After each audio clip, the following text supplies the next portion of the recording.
여러분 안녕하십니까? 지금 현재 우리 보수우파 국민들, 보수우파 유권자들이 가장 경악해하고 있는 것이 있다면 과연 무엇이겠습니까? 우리는 분명히 이번 제22대 4.10 총선거, 부정선거의 그 흔적들과 부정선거의 정확한 증거들, 선관위가 사전 투표자 숫자를 부풀린 충격적인 조작, 부정선거를 보지 않았습니까? 현재 보수우파 단체장들과 민경욱 전 의원, 황교안 전 대표, 또한 국가 원로들까지 나서서 현재 4.10 총선거는 부정선거가 정확하므로 윤석열 대통령 지금 당장 비상대권을 발동해야 합니다. 지금 현재 탄핵이 점점 다가오고 있는 윤석열 대통령, 긴급 명령을 발표해 선관위의 서버를 압수하고 선거인 명부를 압수한 이후에 대대적인 부정선거 수사에 착수하면 윤석열 대통령 탄핵 막을 수 있습니다 라고 충언을 하고 있음에도 불구하고 왜 윤석열 대통령은 침묵을 하고 있는 것일까요? 자, 지금 이재명 협치, 항복해, 윤석열, 이재명 만나자 난리가 났으며 6.1 충격 칼럼 한마디로 투항이다. 정성산TV 좋아요, 구독, 알림은 큰 힘이 되겠습니다. 후원해 주시는 모든 분들께 가열차게 멸공. 자, 왜 이것을 잘 봐야 하냐면 이재명의 수에 말릴 건지 아니면 진짜로 윤석열 대통령이 어떤 수가 있는 건지 잘 이 칼럼을 보십시오. 우선 이동복 칼럼, 탄핵으로 가는 눈속임, 이재명이 말하는 협치는 항복하라는 뜻. 협치, 수용할 자세부터 갖추고 말하라. 그럴 수 있는가? 대답하라. 아니면 세상 속이는 이재명의 꼼수 중에 꼼수. 윤석열 절대 걸려들지 말아야. 총선 후 가장 웃기는 화두는 이재명의 협치. 4.10 총선거가 끝난 뒤 우리 사회에 풍발하는 담론 중에 가장 웃기는 화두는 협치입니다. 도대체 협치의 말, 뜻이나 제대로 알면서 입방아질들을 하는 것인지 기가 차는 일입니다. 민주정치에서 협치가 이루어지려면 대전제가 있어야 합니다. 야당이 협치를 수용할 자세를 먼저 갖추어야 합니다. 예전에는 이를 가리켜 충성스러운 야당이라고 일컬었을 때도 있었습니다. 이 대전제의 가장 중요한 요소는 선거로 이루어진 결정사항은 선거를 통해 바꾸어야 한다는 원칙을 야당이 우선 수용해야 한다는 것입니다. 이재명 입으로는 협치, 뒤에서는 윤석열 탄핵 꿍꿍이. 선거는 기본적으로 선거의 승자에게 일정한 법정 임기를 보장해 주는 것이 대원칙입니다.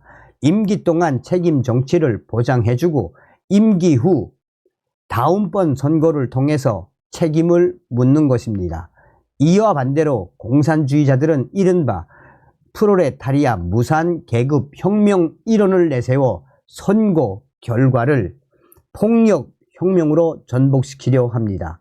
따라서 선거에서 이겨서 정권을 담당한 자의 임기 중에 선거의 방법이 아닌 폭력의 방법으로 전복시키려 하는 자들은 그들의 입으로 어떻게 궤변을 늘어놓더라도 그들의 실체는 공산주의자라고 보아야 분명합니다. 이들 공산주의자들에게는 협치라는 것은 실존하지 않는 허구일 뿐입니다. 그들이 입으로 협치를 운운한다면 그것은 세상 사람들을 상대로 사기를 치기 위한 빈말일 뿐입니다. 이들의 말장난에 놀아나면 또 끔찍한 일이, 지금 이재명의 민주당은 22대 국회가 개원하는 대로 대통령 탄핵의 방법으로 윤석열 정부를 전복시키기 위한 양동 작전을 구체화시키고 있습니다. 그들에게 협치란 윤석열 탄핵으로 가는 도상의 한 개의 바둑 돌 수순일 뿐입니다.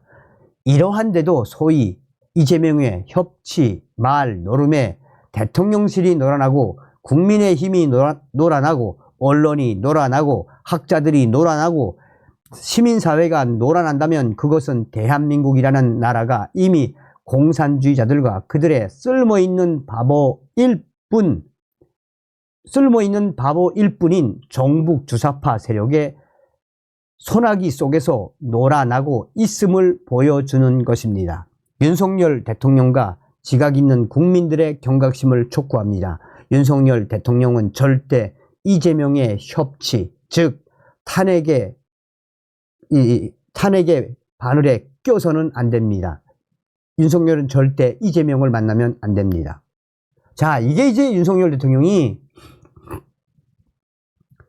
이재명을 만나자고 하기 전에 나온 칼럼입니다. 자, 그리고 이제 윤석열 대통령이 이재명과 만나자라고 한 이후에 6·1 칼럼. 자, 6·1 칼럼. 이재명을 만난다는 윤석열의 결정에 대해 한마디로 투항이다.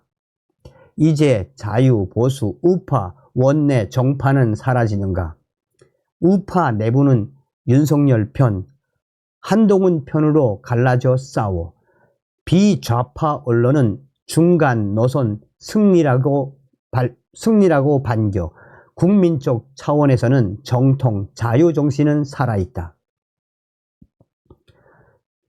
전화의 의미. 윤석열 대통령이 이재명 더불어민주당 대표에게 전화해 내주의 용산에서 만나자고 했다. 이건 무엇을 의미하는가? 우리는 윤석열 대통령에게 이미 물었다. 망할 때 밀라다, 호라코바처럼 죽을 것인가? 사회민주당 좌파처럼 죽을 것인가? 죽는 법 두 가지.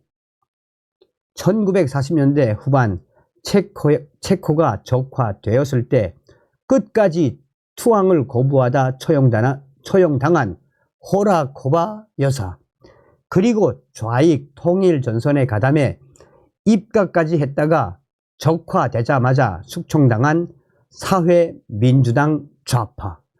죽는 데는 시간 차이밖에 없었지만 그 둘의 죽음의 질은 엄청 달랐다. 이 두 가지 망하는 방법이 그 모양 그대로 지금의 한국 정치에서 고스란히 되풀이되고 있다고 말하는 것은 아니다. 차이는 분명히 있다. 그러나 대통령이 이재명을 만나기로 한 것의 의의와 상징성은 결코 작다고 할 수 없다.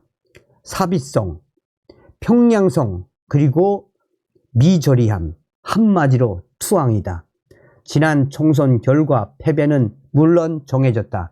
그러나 그것을 대통령이 이런 방식을 취하며 미저리 함상, 제2차 세계대전 직후 미국이 일본의 항복을 받은 그남, 미저리 함상에 오르기로 한 것은 사비성과 평양성이 라당 군에 함락된 장면을 떠올리게 한다. 자유, 보수, 우파는 그런 윤석열 대통령 편과 한동훈 전 비상대책위원장 편으로 갈라져 싸우고 있다. 비좌파 언론들은 일제히 이것을 자신들의 소위 반윤석열 중간파 노선의 승리라며 반길 것이다. 거봐라, 윤석열 우리말 안 듣더니 꼴 좋다. 정통 자유의 정신은 건재. 이제 한국에서 자유, 보수, 우파, 원내 정파는 없어졌다. 국민의힘은 벌써 오래전에 전투적 자유주의 노선을 포기했다. 이번 40 총선 공천 과정에서도 도태우 같은 후보는 공천을 받고서도 취소당했다.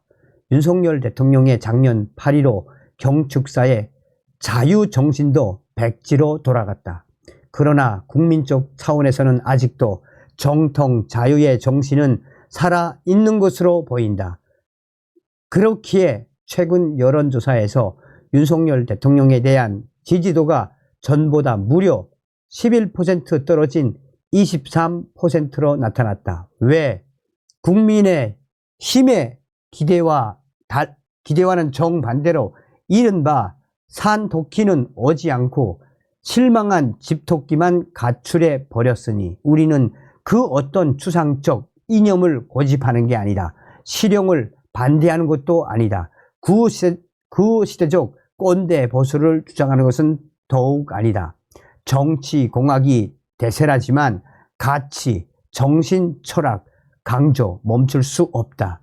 우리는 자유, 대한민국을 타도하려는 민족 해방론자들, 민주주의자들과 목숨 던져 싸우는 자유정신을 강조하는 것뿐이다.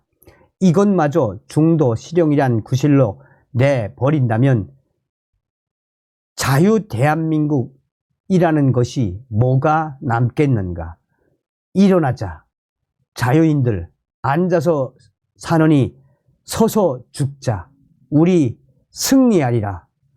여러분 이